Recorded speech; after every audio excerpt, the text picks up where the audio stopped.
Six Flags and RMC. Two things that actually go pretty good together. Six Flags was the first company to give RMC a chance at redoing an old wooden coaster to make it better, and it seemed to work pretty well.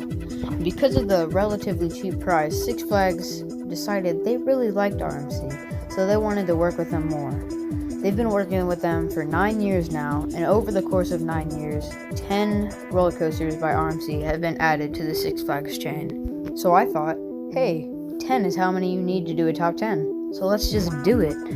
So this is the top 10 RMCs in the Six Flags chain.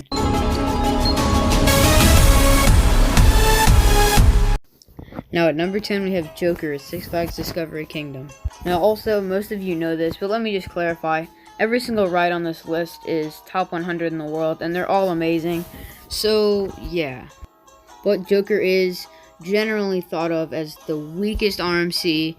Don't get me wrong, it looks good. It has some pretty good airtime moments, and it has some unique inversions, but I just think it is one of the weakest RMCs.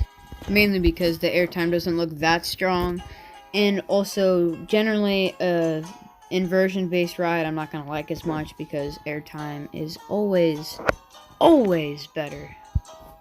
At number 9 we have the RMC that started it all.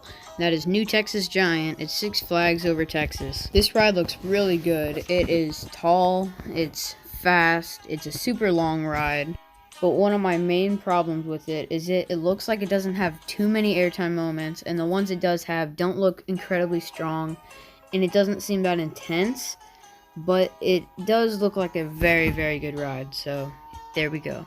And at number 8 we have Goliath at Six Flags Great America. Now let's see here. This ride is super tall, super steep, super fast, has good airtime, and by good airtime I mean it has one ejector pop, but that's alright. It has some of the coolest inversions on, first of all, a wooden roller coaster, and second of all, an RMC in general. So you're probably thinking, why is this at number 8? And that would be because the ride ends about a minute and a half too soon. But seriously, this ride is so short, like it might be 30 seconds from top of the lift hill to the brakes.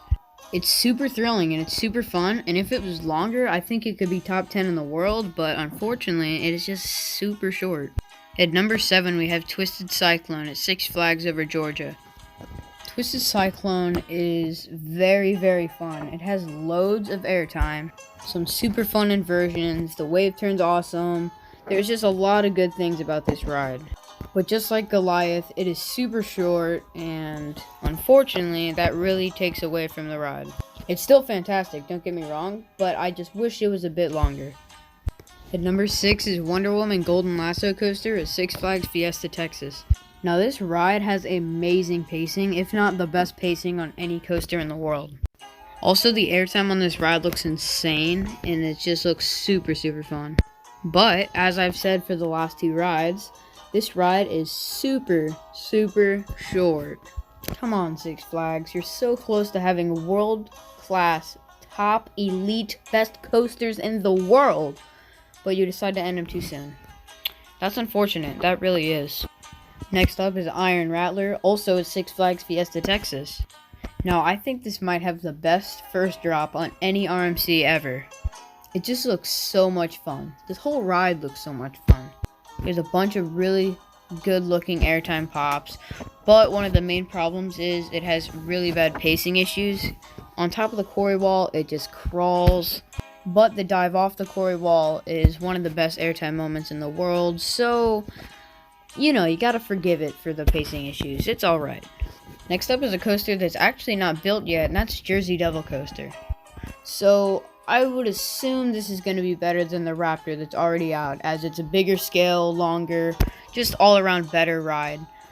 So that's why I put it where I did, but obviously no one knows for sure how this is going to be, but based on the POV, I think it's going to be an amazing ride with loads of airtime, and it looks very, very fun, well-paced ride, so yeah, there we go. We are now in the top 3, and at number 3 is Wicked Cyclone at Six Flags New England. This ride looks like it has loads of airtime, super fun, well-paced ride. Well, actually, I take back the well-paced part because it kind of crawls at the end, but at least it has the extra lap, unlike Twisted Cyclone. But overall, this ride looks like really, really fun, and yes, I hope to ride it someday. Next up, we have Medusa Steel Coaster at Six Flags Mexico. Honestly, to me, this ride looks like Wicked Cyclone, but much better. As with every RMC, this ride looks like it is super fun, and it has loads of airtime, and it is just seems like it would be awesome to ride. Also, it has an inverted drop, so you're like, hey, is that an inversion or is that a drop? And Medusa's like, yes. And finally, the number one RMC of the Six Flags chain, in my opinion, is Twisted Colossus at Six Flags Magic Mountain. Okay, first off, this is a super long ride. Airtime looks incredible, and the dueling aspect is absolutely insane if you get a duel, but if you don't, it's still a good ride, but not as good. But this ride has the high five element, it has the Top Gun stall. It just looks so much fun, and I'm actually going to be riding it in about a week from when this is uploaded for the first time, so I am very, very excited for that. So anyway, thanks for watching. Make sure to like, comment, and subscribe if you are not already subscribed.